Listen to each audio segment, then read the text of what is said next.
si on décortique un petit peu cette leçon-là, Dieu veut révéler que notre chair, elle ne sert à rien. C'est l'esprit qui vivifie, la chair ne sert à rien. C'est ce que Jésus lui-même a dit dans Jean 6.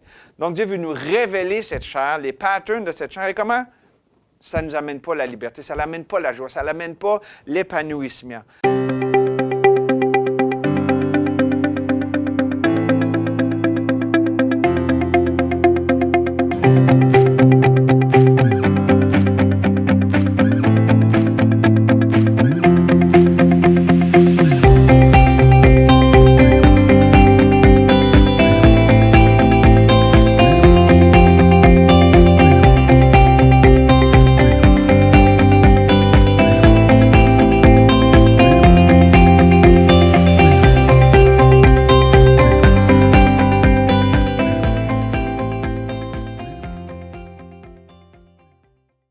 Bonjour, mon nom est Guillaume Roy, je suis pasteur à l'Église baptiste de Saint-Augustin, à Saint-Augustin de Desmaures.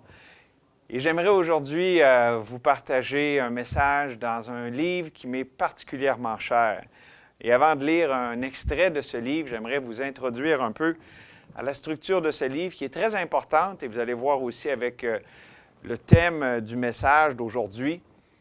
On va parler de souffrance et souvent on pense, lorsqu'on pense à la souffrance dans la Bible, on pense à Job, mais il y a aussi les Lamentations de Jérémie. Et c'est le livre qu'on va considérer ensemble, un extrait de ce livre.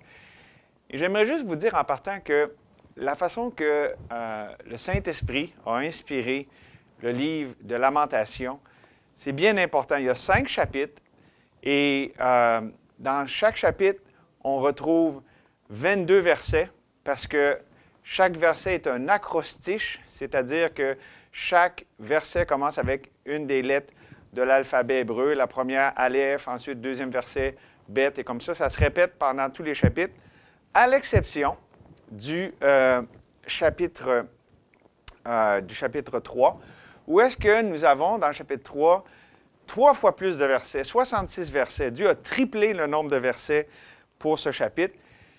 Et si vous avez lu récemment le livre des Lamentations, vous savez que ça parle beaucoup de souffrance. Ça décrit la désolation de Jérusalem qui a été sous le jugement de Dieu, les Babyloniens qui ont mis tout à feu et à sang.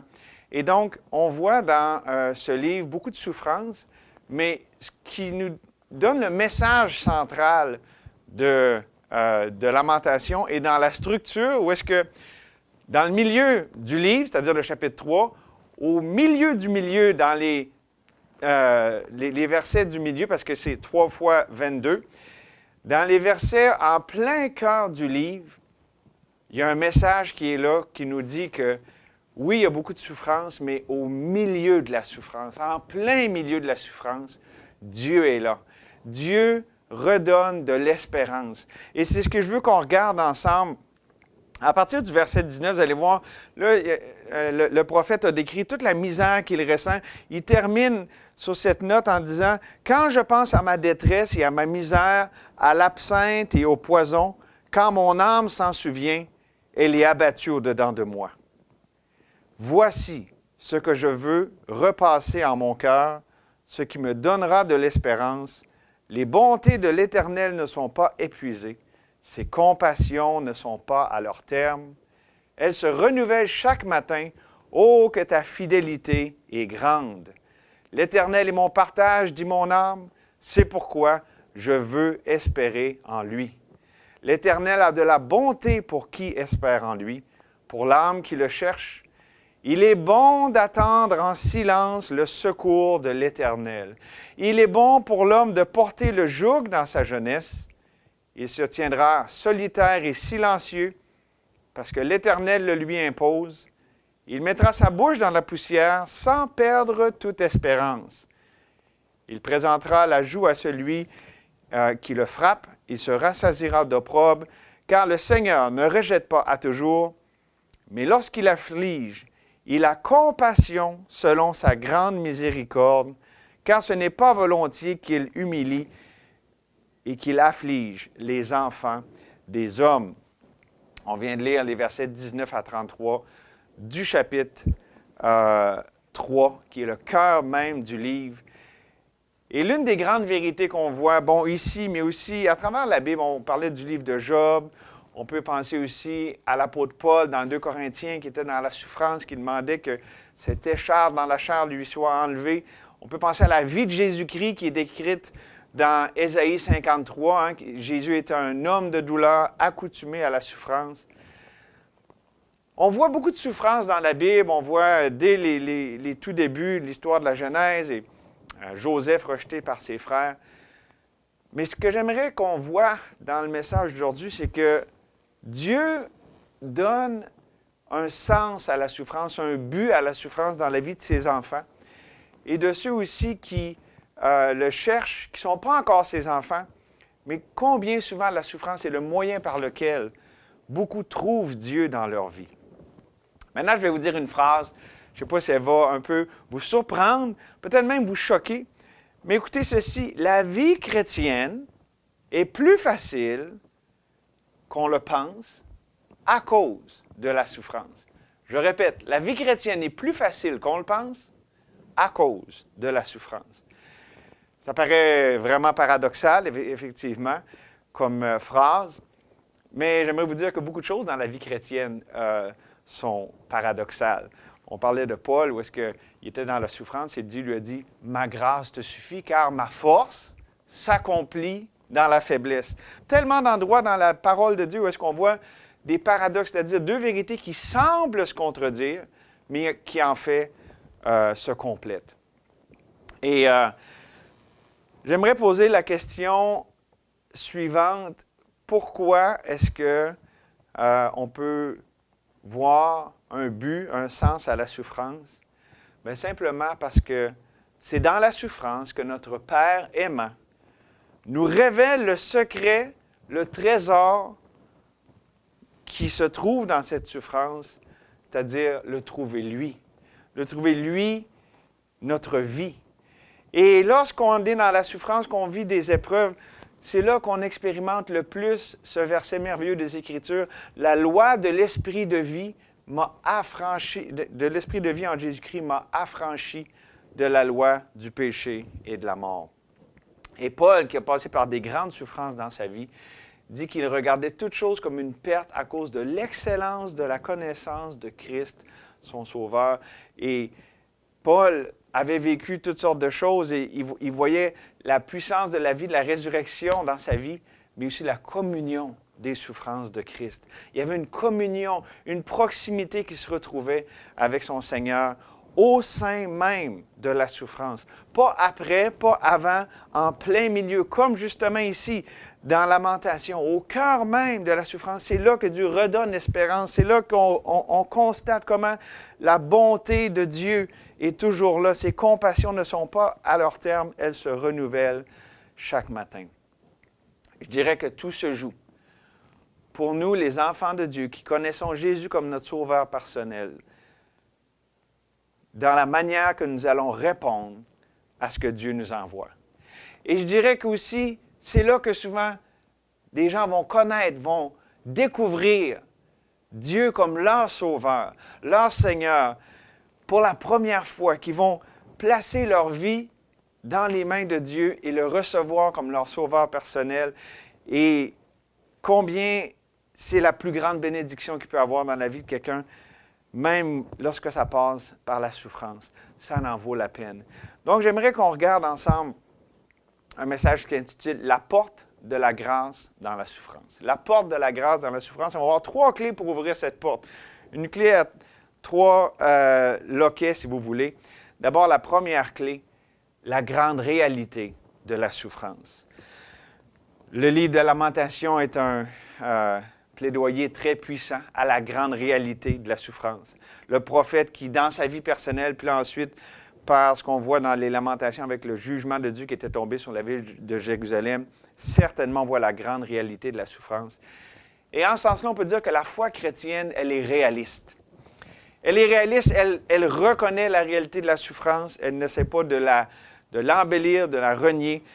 Donc, ce n'est pas une vision idéaliste ou utopique, ou comme certains qui croient dans cet évangile de prospérité où est-ce qu'on ne devrait plus avoir de problème lorsqu'on a Jésus dans notre vie. Si c'est le cas, alors Jésus lui-même, l'apôtre Paul, avait vraiment un problème parce qu'ils ont eu énormément de persécutions, de difficultés parce qu'ils étaient fidèles à Dieu. D'ailleurs, Jésus a dit lui-même, je vous ai dit ces choses afin que vous ayez la paix en moi. Vous aurez des tribulations dans le monde. Mais prenez courage, j'ai vaincu le monde. Et Pierre de renchérir dans 1 Pierre au chapitre 4, versets 12 et 13, « Mes bien-aimés, ne trouvez pas étrange d'être dans la fournaise de l'épreuve, comme s'il vous arrivait quelque chose d'extraordinaire. Réjouissez-vous au contraire de la part que vous avez aux souffrances de Christ, afin que vous soyez aussi dans la joie et dans l'allégresse lorsque sa gloire apparaîtra. » Donc, on voit la réalité, la grande réalité de la souffrance, elle est universelle, elle est inévitable. Maintenant, la question qu'on peut se poser, OK, mais c'est quoi la souffrance et quelle en est la cause? À la première question, on peut dire que la souffrance, c'est simplement la douleur causée par les différents problèmes de la vie. Et à la question quelle en est la cause, le péché en est la cause, la chute de l'homme. Quand on remonte aux temps immémoriaux jusqu'au tout début de la création, lorsque le péché est rentré dans le monde, notre monde est devenu tout démantibulé. Et là, on est sorti de l'idéal divin. Mais on peut être encore plus précis. Et j'aimerais juste vous donner rapidement 5 catégories où se trouve la souffrance. On peut voir de la souffrance qui est causée par autrui dans nos vies. Lorsqu'on est rejeté, par exemple avec le divorce, avec la séparation, trahison de quelqu'un qui était proche de nous, des abus qu'on a pu subir, de la persécution. Deuxième endroit où est-ce qu'on peut avoir la souffrance, où est-ce que la souffrance est causée par soi-même, par nos péchés, les choses que nous avons commises, notre anxiété, notre colère, notre amertume, notre convoitise, qui nous causent de la souffrance, des fois des mauvaises décisions qu'on a pu prendre au niveau peut-être financier, relationnel. Donc ensuite, on a la souffrance causée par les circonstances qui sont hors de notre contrôle. Une perte d'emploi parce que l'économie ralentit, un handicap physique ou mental, la santé qui se détériore, la mort d'un proche ou la maladie de quelqu'un de proche. Ces choses amènent de la souffrance alors que nous ne pouvons pas le contrôler. J'ajouterais aussi une autre cause de souffrance, une cause de souffrance qui est causée par l'ignorance du fait qu'en tant qu'enfants de Dieu, que chrétiens, nous sommes sous la nouvelle alliance. On peut se mettre un fardeau sur nos épaules qui ne nous appartient pas, comme les Galates, de retourner sous la loi, d'avoir commencé par l'esprit, mais de terminer par la chair. Et là, dans ce temps-là, on vit avec un sentiment de condamnation, de frustration, d'échec. Et donc, ça aussi, ça cause de la souffrance. Et cinquièmement, la souffrance peut être causée par des attaques spirituelles. On est dans une guerre spirituelle. Satan veut amener des doutes, des fausses croyances, toutes sortes de circonstances, comme justement dans la vie de Job. On sait que Dieu l'a permis, mais c'est Satan qui a fait le mal. Dieu n'est jamais l'auteur du mal. Toute grâce excellente, tout don parfait viennent du Père des Lumières, chez lequel il n'y a ni changement, ni ombre de variation. Mais dans le monde spirituel, dans la guerre spirituelle dans laquelle nous sommes, on peut être sujet à des attaques. Et donc, c'est aussi une cause de souffrance. Et bien sûr, Dieu peut enlever toutes ces causes de souffrance. Et il va le faire un jour. Mais en ce moment, dans le monde dans lequel nous sommes, Dieu, qui est au-dessus de la souffrance et qui est plus grand que la souffrance, se sert de la grande réalité de la souffrance pour atteindre ses buts bienveillants. Comme Joseph le dit si bien à la fin du livre de la Genèse à ses frères, « Vous aviez médité de me faire du mal, mais Dieu l'a transformé en bien. » Dieu a un but dans la souffrance et sa grâce est toujours là pour rencontrer les besoins qu'on peut avoir. J'ai parlé de Paul tantôt, qui avait cette écharpe dans la chair. À 3 reprises, il a demandé à Dieu de le lui enlever. Et Paul n'a pas eu la réponse à sa prière, mais il y a eu une réponse. Une réponse de Dieu. Et quand Dieu ne répond pas à ce que nous, on veut, c'est parce qu'il y a quelque chose de mieux à nous donner. C'est-à-dire qu'il a dit à Paul, je ne vais pas t'enlever cette écharpe dans la chair, mais je vais te donner une grâce qui va te soutenir de façon surnaturelle, qui va porter du fruit, qui va te réconforter et qui va bénir les autres autour de toi de façon surnaturelle. Et c'était ça, le plus grand besoin de Paul. Maintenant,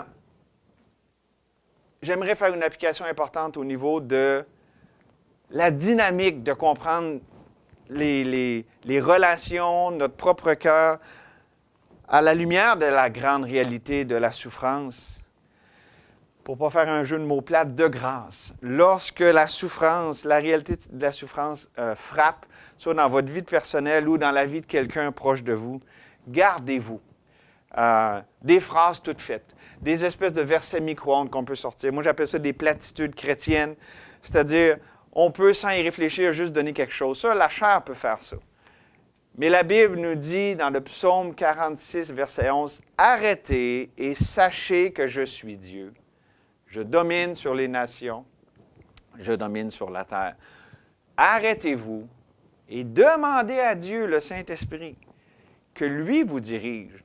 Avant de répondre, avant pour vous-même, pour l'autre personne, avant de réagir, de faire quoi que ce soit, attendez-vous à lui.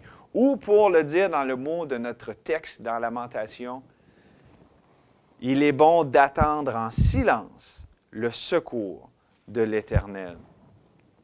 Donc ne parlez pas, ne vous parlez pas, ne parlez pas à l'autre tant que vous n'avez pas reçu de Dieu ce qu'il veut que vous communiquiez. Et ça va avoir rapport avec Jésus-Christ.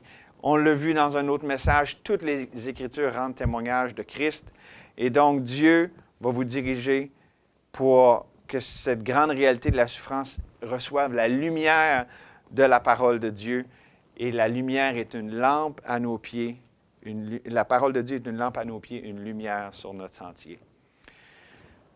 Maintenant, pourquoi c'est si important de bien répondre, réagir à la grande réalité de la souffrance, parce que ça va être déterminant par rapport à la deuxième clé, par rapport à la porte de la souffrance, pour ouvrir la porte de la souffrance. Et cette deuxième clé, c'est la grande lutte dans la souffrance. La grande lutte dans la souffrance. D'abord, on peut lire dans 2 Corinthiens, chapitre 10, versets 3 à 5, « Si nous marchons dans la chair, nous ne combattons pas selon la chair. Car les armes avec lesquelles nous combattons ne sont pas charnelles, mais elles sont puissantes par la vertu de Dieu pour renverser les forteresses.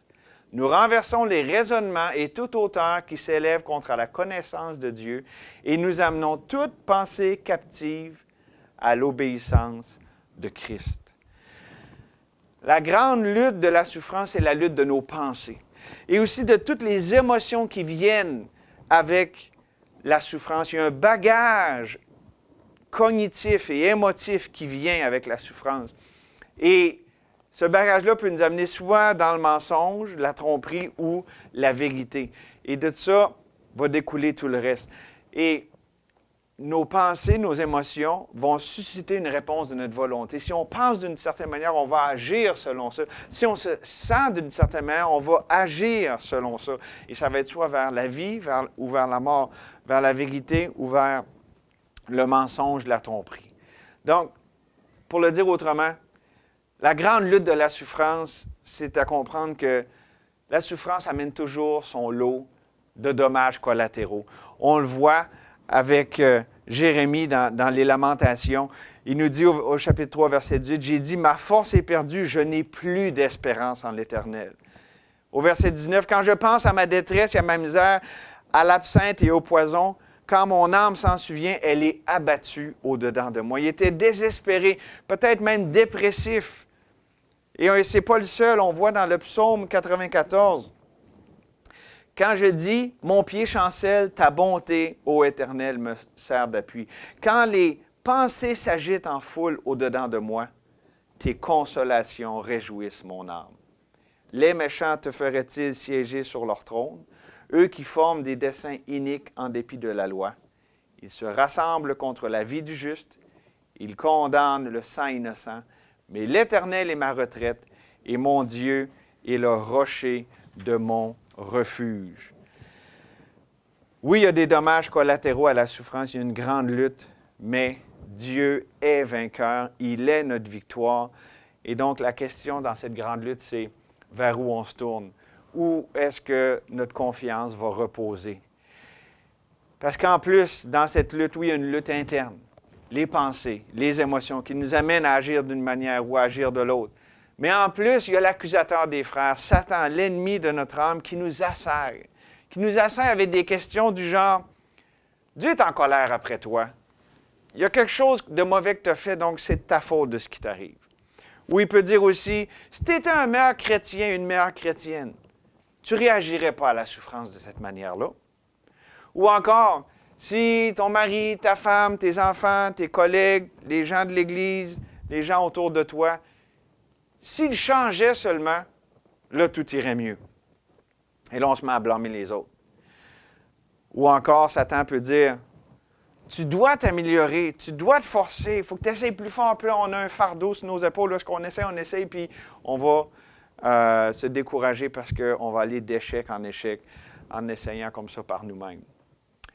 Et le but de l'ennemi avec tout ça, c'est simplement, le but de l'ennemi lorsqu'on est dans la lutte, la grande lutte de la souffrance, il veut nous amener à enlever les yeux sur Jésus, le chef et le consommateur de notre foi. Comme lorsque Pierre était sur les eaux, marchait sur les eaux, tout allait bien tant qu'il gardait les yeux sur le Seigneur, mais quand il regardait aux vagues, quand il regardait autour, il s'est mis à enfoncer. Et c'est ce que Satan veut faire lorsqu'on est dans la lutte qui est inhérente à la souffrance. Il veut qu'on s'en remette à nous-mêmes, qu'on regarde à nous-mêmes, qu'on s'en remette aux patterns, aux façons de faire qu'on a habituellement, celles de notre chair. Il veut miner, briser notre dépendance, notre connexion vitale avec le Seigneur. Parce qu'il sait que c'est là que tout se joue. Il sait que Christ est la vigne et nous sommes les branches, que sans lui, nous ne pouvons rien faire, que s'il y a du fruit qui peut sortir de la souffrance, ça doit être par notre relation vitale, intime avec le Seigneur. Et Satan sait que lorsque nous portons les regards sur Jésus, qui suscite la foi et l'amène à la perfection, alors la chose la plus importante et la plus fructueuse va arriver. Et c'est la troisième clé, la grande leçon de la souffrance. Oui, il y a une grande réalité de la souffrance. Il y a une grande lutte dans la souffrance, mais aussi une grande leçon. Et quelle est cette grande leçon de la souffrance? On peut le dire en un seul mot. C'est le brisement. Le brisement, c'est le fruit spirituel pour la gloire de Dieu qui est produit par la souffrance. Et on va parler de ça pour terminer le message. On apprend dans 2 Corinthiens au chapitre 4, verset 7, que nous portons le trésor de la grâce de Dieu, de sa lumière, de sa vie, dans des vases de terre, afin que cette grande puissance soit attribuée à Dieu et non pas à nous. Et il ne faut certainement pas voir le brisement dans notre vie comme quelque chose de négatif. Dieu, lorsqu'il nous brise, ce n'est pas pour nous briser, nous, comme personne, c'est pour briser notre volonté, c'est pour briser notre résistance, c'est pour briser ces raisonnements, toute cette hauteur qui s'élève contre la connaissance de Dieu, pour amener ces choses captives à l'obéissance de Christ. Certainement, si on apprend à voir le brisement, quand Dieu brise notre volonté propre, nos raisonnements, ce que nous, on désire, c'est parce qu'il veut nous donner mieux. Il est le potier. Il façonne le vase à son image. Et d'ailleurs, si vous ne connaissez pas Jésus comme votre sauveur personnel, voyez la souffrance et la grande leçon de la souffrance comme un appel de Dieu. Dieu vous appelle à lui. Il vous appelle à être réconcilié par le sang de la croix, c'est-à-dire Jésus a donné sa vie pour vous. Lui qui est juste et parfait a donné sa vie pour vous. Injuste, qui méritait la condamnation de Dieu, il est votre substitut. Et la souffrance, c'est son bras qui vous appelle à lui. Dieu sauve le malheureux dans sa misère et c'est par la souffrance qu'il l'avertit. La souffrance a toujours un but, qu'on connaisse Dieu ou qu'on ne le connaisse pas. Elle a toujours le but de nous conduire au Dieu vivant, au Dieu qui restaure, au Dieu de toute espérance, au Dieu de toute grâce. Alors, lorsque Dieu, comme ça, nous brise, qui permet le brisement dans notre vie, je disais qu'on n'a pas besoin de le voir de façon négative parce que c'est le processus spécifique par lequel Dieu atteint son but. son but précis et bienfaisant dans la vie de ses enfants. Parce que le brisement dont il est question ici, ce n'est pas un brisement qui nous brise pour nous faire perdre espoir. Oui, OK, on peut voir dans la vie de Jérémie, il était sur le bord de perdre espoir. Il dit, je n'ai plus d'espérance en l'Éternel. Mais il n'en est pas resté là. Il a tourné les regards vers Dieu, puis il a repris espérance. Voici ce que je veux repasser en mon cœur, ce qui me donnera de l'espérance. Au milieu de la souffrance, au lieu de contempler sa souffrance, contempler la misère de la situation, il s'est tourné vers Dieu, ça lui a redonné espoir. C'est ça le brisement. Oui, Jérémie était brisé, mais Dieu l'a restauré. Il a fait quelque chose de nouveau, de beau, de glorieux dans sa vie. En fait, le brisement qui redonne espoir, on peut le comparer à deux situations différentes. Lorsque des prisonniers sont en confinement, on appelait ça le trou, ou en tout cas, il y a toutes sortes de façons de l'appeler, sont en isolement. Des fois, ça peut être 23 heures d'isolement pour 1 heure, où est-ce qu'il peut sortir de la cellule. On peut dire que c'est un brisement qui fait perdre espoir, qui est repris sur soi-même. Mais lorsque Dieu nous brise, c'est plus comme un père qui châtie son enfant. Il veut briser sa volonté propre, mais il ne veut certainement pas briser son enfant. Un prisonnier dans le trou perd l'espoir. Un enfant châtié reprend espoir pour le futur où est-ce qu'il va être prêt à faire face à ce qui est devant lui. Au lieu d'être égocentrique, il va apprendre à voir au-delà de lui-même, plus grand au-delà. Et oui, Dieu doit briser notre volonté propre. Ou pour le dire autrement, il doit briser notre dépendance à notre chair. Notre chair, notre volonté propre, notre propension à vouloir les choses à notre façon. Et pourquoi il veut nous briser comme ça? Pas parce qu'il ne nous aime pas et qu'il est en colère après nous, mais au contraire, parce qu'il nous aime et qu'il prend soin de nous et qu'il veut le mieux pour nous autres. Et pour résumer, c'est quoi le brisement? On peut donner 3 éléments essentiels du brisement. La grande leçon de la souffrance, c'est le brisement. Et voici, si on décortique un petit peu cette leçon-là, Dieu veut révéler que notre chair, elle ne sert à rien. C'est l'esprit qui vivifie, la chair ne sert à rien. C'est ce que Jésus lui-même a dit dans Jean 6. Donc Dieu veut nous révéler cette chair, les patterns de cette chair. Et comment? Ça ne nous amène pas la liberté, ça n'amène pas la joie, ça n'amène pas l'épanouissement. C'est la première chose que Dieu veut faire avec le brisement. Puis en plus, non seulement il veut nous révéler, mais il veut nous libérer de cette chair. Il veut briser l'emprise qu'elle a sur notre vie, sur nos patterns, nos façons de réagir. Donc, révéler, libérer de la chair. Ah, mais encore mieux, Dieu veut nous révéler son Fils. Il veut nous ouvrir les yeux sur la grâce qui est en Jésus-Christ. Et comme le dit Paul dans Éphésiens chapitre 3, verset 8, « À moi qui suis le moindre de tous les saints, cette grâce a été accordée aux païens d'annoncer les richesses incompréhensibles de Christ. » Verset 9, « Et de mettre en lumière le moyen de le faire connaître, mystère caché de toute éternité en Dieu qui a créé toutes choses. » Dieu veut se révéler à nous. Oui, révéler notre chair, comment elle ne sert à rien, comment on peut en dépendre, briser cette dépendance, mais surtout se révéler lui et comment la dépendance à lui, elle est libératrice. Elle est bonne, elle est grande.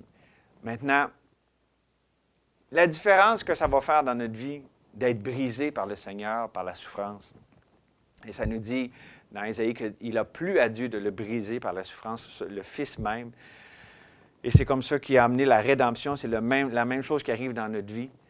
Bien, la différence que ça va faire, c'est qu'on peut savoir que oui, Jésus habite en moi. Je peux le savoir de façon intellectuelle.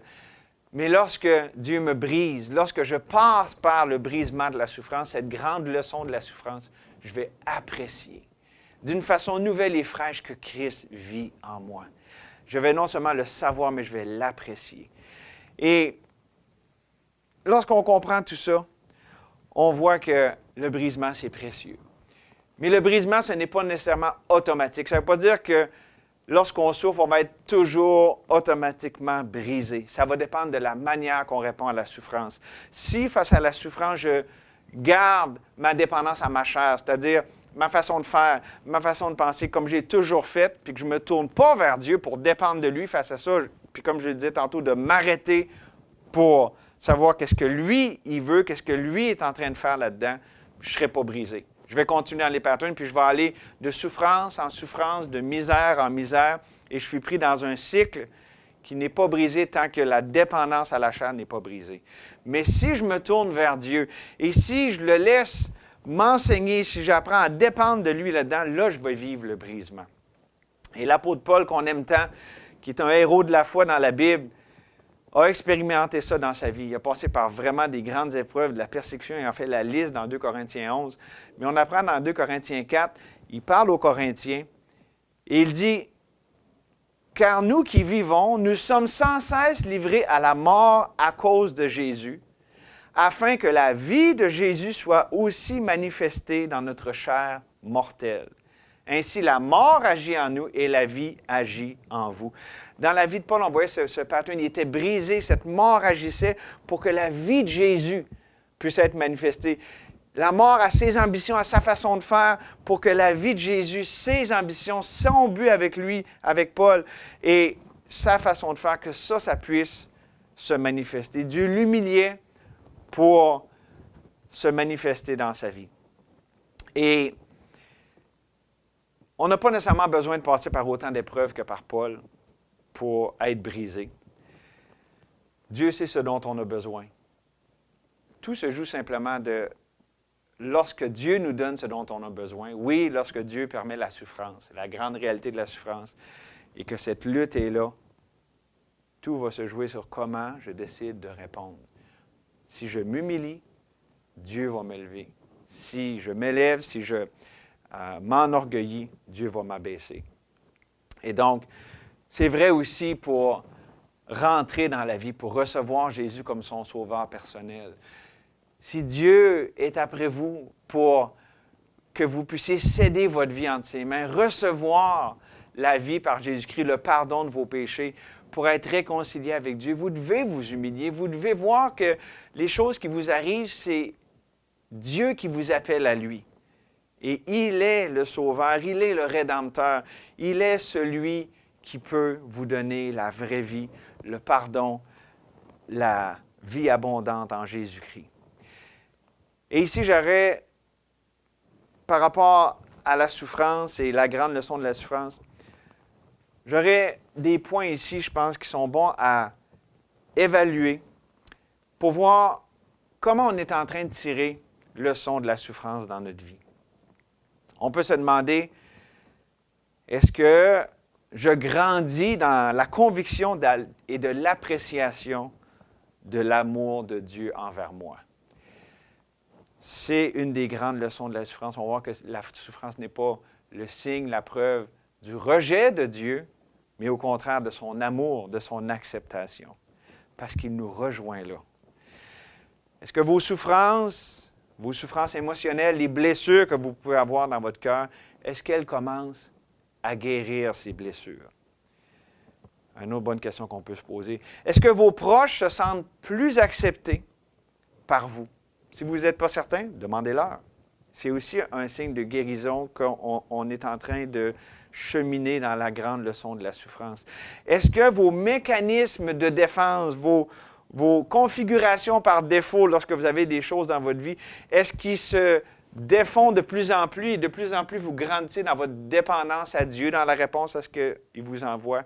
Donc, moins de dépendance à la chair, plus de dépendance à Dieu, à sa vie, à votre relation avec lui. Et ça, dans tous les domaines de votre vie, dans vos relations interpersonnelles, votre travail, votre service pour le Seigneur, et ainsi de suite.